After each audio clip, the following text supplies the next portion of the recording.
DaYo Puerh has good taste. Hello, I'm the Dean Liao Yirong. Since we founded this YouTube channel, tea friends from all over the world, whether who speaks English, French, or Deutsch, they all want to know how to brew Puerh and how to let the tea perform the best of it. Without further ado, here we go.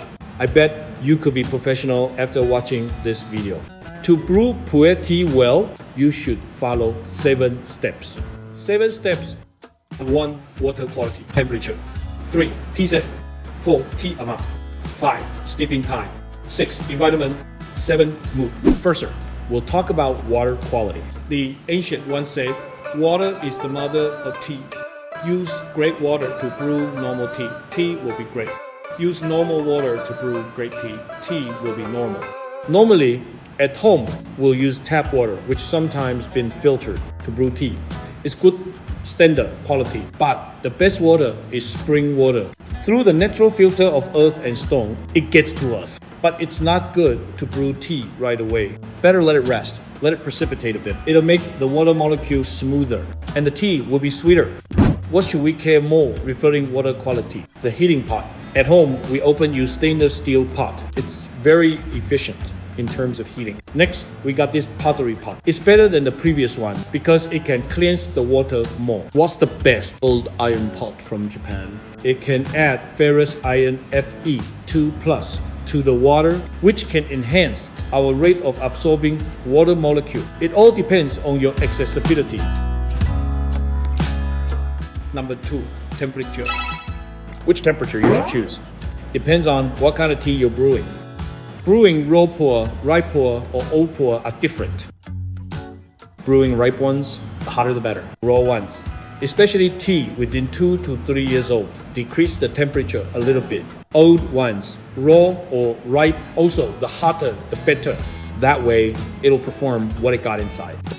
But beware of these few sinks. When the water is still boiling, don't pour it directly at the tea leaves.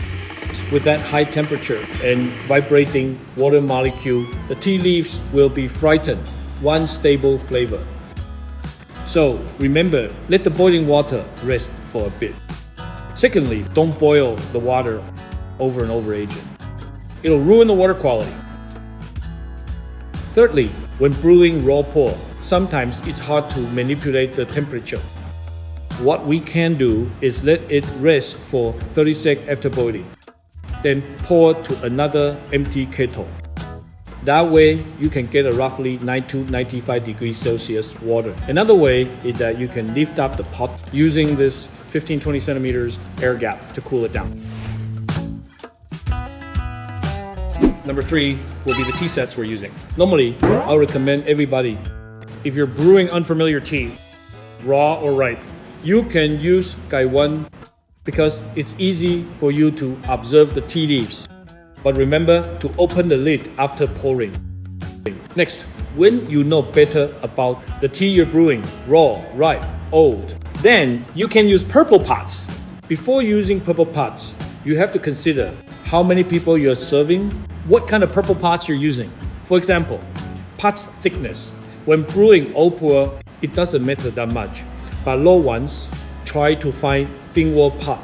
Then it won't overbrace the tea leaves. The most important thing is using the real purple pot from Eastern China. The purple pots have 5 colors. But the mineral mine was locked down for years. So unless the mineral was collected very early, the real purple pot would be a little expensive. Often people get fooled by pretty colors. But those colors are natural chemical pigment. Must be careful. So how to tell the difference between real and fake one? Pour hot water inside it and smell if there's bad smell. If there is, then don't use it. Lastly, the most convenient tea set is this Puerh cup, also suitable for office use.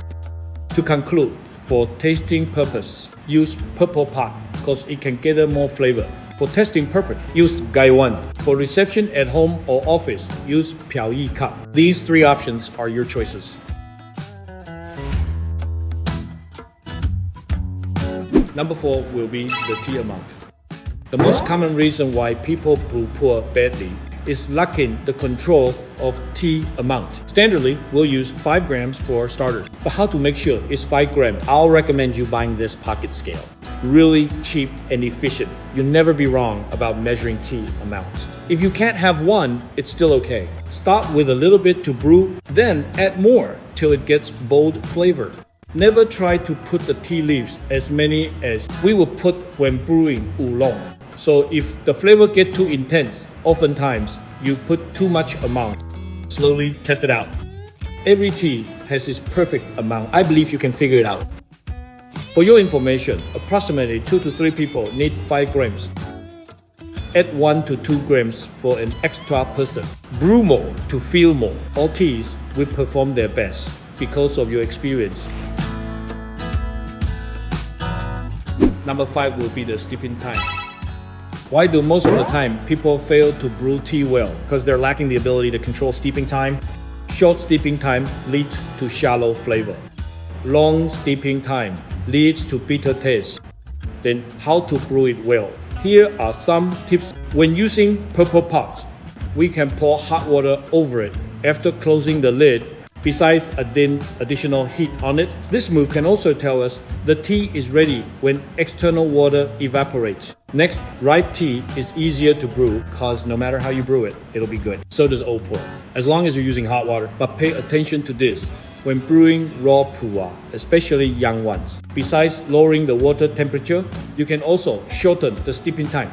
Try to steep within 5 to 10 seconds. Through the alteration of steeping time, you control the richness of the flavor. Speaking of steeping time, we're also discussing whether the first brew is drinkable or not. Actually, what's more important is pesticide testing. Take me for example. I'm used to washing off first brew of the ripe tea. No need for raw ones, but it's still okay to wash it off. Because sometimes the flavor is still light. Even the tea is showing the color. So if you're still worried, simply discard it. Drink the second brew. Next up is number 6, and it's environment. The previous 5 factors are more rational standard. The last 2 are more emotional ones. Environment. If you enter a nice tea place, simply sitting down will make you relax. Appreciate a nice tea plate, a clean wooden table, adding on pretty pots, cups, and fresh atmosphere. Before brewing, you already know the tea will be awesome. Combining these exterior factors, the tea would definitely be tastier. Environment is crucial, especially someone likes to put irrelevant stuff around the area. Doesn't it make you feel bothered? Fruits, snacks, etc. I reckon that the process should be tea as the protagonist, the rest as minor parts, including people. Implement this concept. Your tea place will be really nice. Friends coming, people and the tea communicating. Oh man, how relaxing. The last one and the most important one is the mood.